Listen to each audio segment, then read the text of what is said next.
দুই আর দুয়ে কত হয়? 4।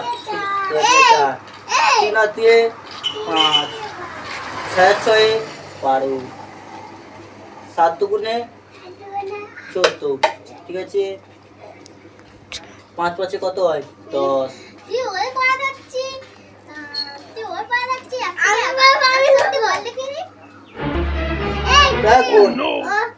আমি এখানে অঙ্ক ক্লাস নিচ্ছি, ও আমার ইনফিডেন্ট ইয়াকে চন্দ্র দিয়ে পক্ষে ধরছে।